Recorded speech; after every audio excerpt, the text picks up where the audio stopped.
اعوذ باللہ من الشیطان الرجیم بسم اللہ الرحمن الرحیم کذالک ما اتی الذین من قبلہم من رسول الا قالوا ساحر او مجنون اتواصوا به بل هم قوم طاغون فتول عنہم فما انت بملوم وذکر فإن الذکرى تنفع المؤمنین وما خلقت الجن والانس الا لیعبدون ما اريد منهم من رزق وما اريد ان يطعمون ان اللہ هو الرزاق ذو القوة المتین صدق اللہ مولانا العظیم وصلوا علی الحبیب اللہم صل وسلم علی سیدنا ومولانا محمد وآلہ وصحبہ وعترتہ اجمعین۔ سورہ الذاریات کی آیت نمبر 52، 53، 54، 55 اور 56 پڑھنے کا شرف حاصل کیا۔ اللہ کریم نے پچھلی آیات طیبہ میں مشرکین مکہ اور دیگر اقوام عالم جو مختلف انبیاء کے ساتھ گزر چکی تھیں ان کے واقعات ذکر کر کے اپنے نبی کریم صلی اللہ تعالیٰ علیہ وسلم کو یہ تسلی ارشاد فرمائی ہے کہ میرے حبیب جو کچھ آپ کے ساتھ ہو رہا ہے اس سے پہلی قوموں کے ساتھ بھی ایسا ہی ہوا، لیکن کوئی بھی اللہ تعالیٰ کے ساتھ یا اس کے نبی کے ساتھ مقابلہ نہیں کر سکا۔ آخر میں اللہ نے فتح اپنے نبی کو عطا فرمائی۔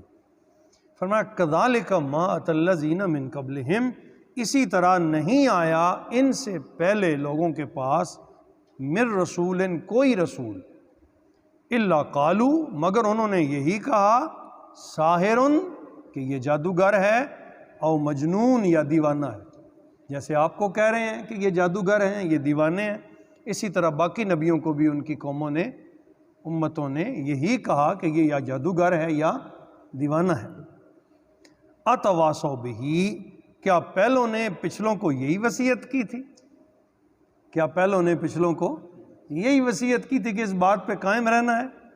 بل ہم قوم طاغون، بلکہ یہ سب سرکش لوگ ہیں۔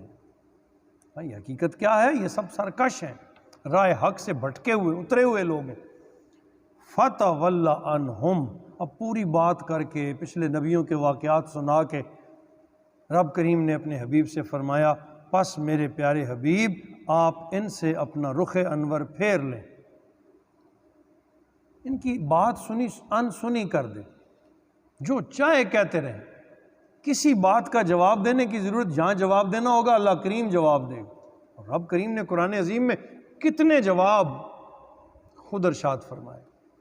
فَتَوَلَّ عَنْهُمْ، پس آپ ان سے اپنا رخ انور پھیر لیں، فَمَا أَنْتَ بِمَلُومٍ، آپ پر کوئی الزام نہیں ہے۔ سرکار پریشان ہو جاتے تھے نا کہ میں روزانہ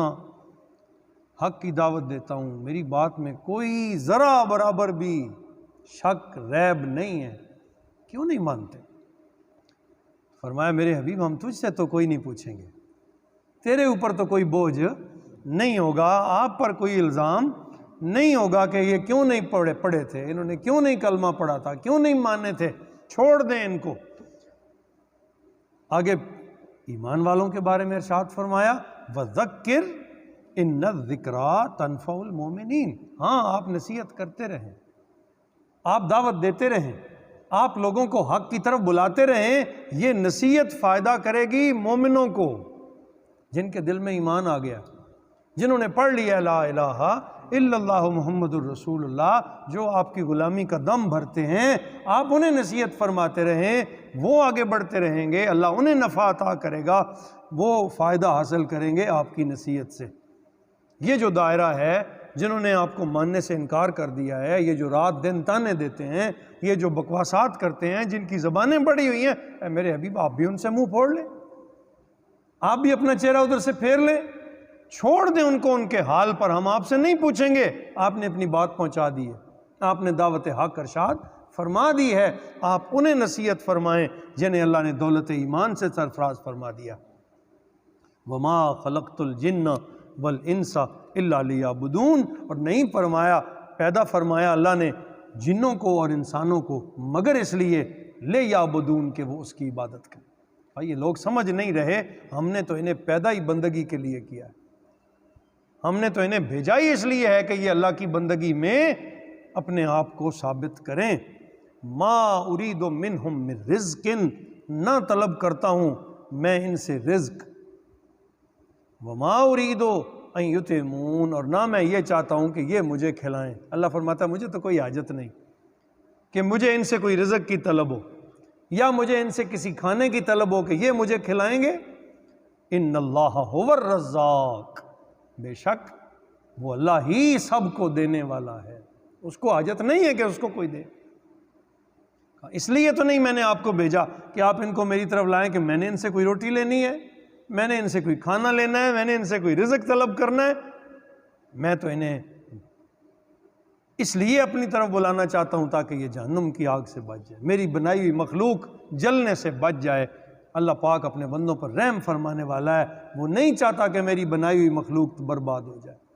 ان اللہ هو الرزاق، بلا شبہ اللہ تعالیٰ ہی سب کو رزق دینے والا ہے، ذو القوۃ المتین، بڑی قوت والا اور زور والا ہے، بڑی قوت اور زور والا ہے۔ جب وہ زور لگاتا ہے پھر کوئی اس کے سامنے ٹھہر نہیں سکتا۔ کتنے بڑے بڑے خدائی کے دعوے دار شداد، قارون، نمرود آئے اللہ کے مقابلے میں، انہوں نے جرأت کے ساتھ مقابلہ کرنا چاہا لیکن سب منہ کی کھا کے گئے، کوئی رب کی طاقت کا مقابلہ نہیں کر سکا۔ وہ ذو القوۃ المتین، وہ بڑی قوت والا اور زور والا ہے۔ حضرت علی کرم اللہ وجہ الکریم اس آیت کی تشریح یوں بیان فرماتے ہیں کہ اللہ تعالیٰ نے جنوں انسانوں کو اس لیے پیدا کیا ہے کہ وہ اللہ کی عبادت کریں، اور انسان کو اللہ نے عقل، فہم، ادراک، شعور کی نعمتیں اس لیے عطا فرمائی ہیں کہ وہ ان کے ذریعے اپنے رب کی پہچان کریں اور عاجزی اور نیازمندی کے ساتھ اپنے سونے رب کے حضور جھک جائیں اور اسی کو مانیں۔ اب اگر وہ کسی اور کی عبادت کرنے لگیں گے کہ خالق نے جس چیز کے لیے انہیں پیدا کیا تھا وہ اس چیز سے ہٹ جائیں گے۔ اللہ نے اس لیے تو پیدا نہیں کیا تھا کہ وہ کھاٹ کھا کے چلے جائیں۔ اللہ فرماتا ہے میں نے تو تمہیں اس لیے پیدا کیا کہ تم چپے چپے پہ، زمین کے چپے چپے پہ مجھے سجدے کر، جتنی جگہ سجدوں سے گواہ بنا لو گے اتنی تمہارے کام آ جائے گی۔ فَإِنَّ لِلَّذِينَ ظَلَمُوا ذُنُوبًا مِثْلَ ذُنُوبِ أَصْحَابِهِمْ، پس ان ظالموں کے لیے عذاب کا ویسا ہی حصہ ہوگا جیسا ان کے ہم مشربوں کو ملا تھا ان سے پہلوں کو، جنہوں نے جن نبی قوموں نے اپنے نبیوں کو جھٹلایا تھا تو جیسی سزائیں ان کو ملی تھیں یہ بھی ویسی ہی پائیں گے، یہ بھی اسی طرح اللہ کی گرفت کا شکار ہوں گے۔ فلا یستعجلون، پس وہ جلد بازی نہ کریں۔ یہ جو کہہ رہے ہیں نا لے آؤ تمہاری قیامت کب آئے گی، ایسے نہ کہیں، اللہ کی گرفت اپنے وقت پہ آئے گی، جو وقت اس کا مقرر ہے وہ کبھی نہیں ٹلے گا۔ فلا یستعجلون، پس انہیں کہیں میرے حبیب کہ جلدی نہ کرو، میرے رب کا عذاب آئے گا۔ فویل، پس تباہی ہے، للذین، ان لوگوں کے لیے، کفروا، جنہوں نے انکار کیا، می یومہم الذی یوعدون، اس دن کا جس کا ان کے ساتھ وعدہ کیا گیا،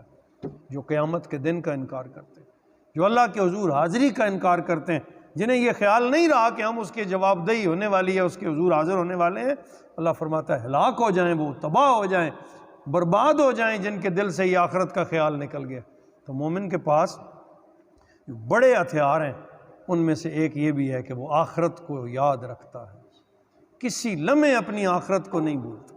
اللہ کے حضور جھکنے، اس کی بارگاہ میں پیش ہونے کی یہ جو پیشی کا تصور ہے وہ میں کبھی کبھی آپ کو سناتا ہوں۔ بابا نصرت علی جو وہ دریمے والے تھے نا، وہ کہا کرتے تھے کہ یہ جو زیر، زبر اور پیش ہے نا، اس کا ایک معنی یہ بھی ہے کہ زیر ہو جا، زیر کا معنی کیا ہے؟ زیر ہو جا، زبر کا معنی ہے زبر نہ ہو، زبر طاقت والا، زبر نہ ہو، اور جو پیش ہے یہ بتا رہی ہے کہ پیش ہونا پوسی، ہر حال میں اس کی بارگاہ میں پیش ہونا پڑے گا، کوئی صورت نہیں کہ تم بچ سکو، خواہ تم اچھے ہو یا برے، ہر حال میں اس کی بارگاہ میں تمہیں پیش ہونا ہے، پھر فیصلہ وہ کرے گا۔ اس وقت سے بچو کہ جب وہ تمہارے لیے سخت فیصلہ سنا دے۔ وہ ایسی عدالت ہے جس میں کوئی چٹی تاوان، کوئی وڈی نہیں ملے گی، کوئی نہیں آئے گا چھڑانے کے لیے، ہاں سوائے اس کے کہ جس پر اللہ کرم فرمائے اور اس کا حبیب اس کے لیے سفارش فرما دے، یا اس کا کوئی نیک عمل اس کے لیے شافی بن کے آ جائے، یا قرآن پاک اس کے لیے شفاعت کر دے۔ یہ چیزیں یہ بھی اللہ کی اجازت سے، اللہ فرماتا ہے میرے حضور بولنے کی جرت کسی کو نہیں ہوگی مگر یہ جن کو میں اجازت عطا کر دوں۔ جنہیں میری طرف سے اذن ملے گا وہ کریں گے، لیکن ان کے ساتھ جس کا تعلق ہوگا تو وہ بچ سکے گا نا۔ اللہ ہمیں حضور کے ساتھ کامل تعلق عطا کرے، قرآن عظیم کے ساتھ۔ الحمدللہ آج ہم نے سورہ ذاریات کو مکمل کیا، اللہ ہمیں اس پر عمل کی توفیق عطا فرمائے۔ وما علینا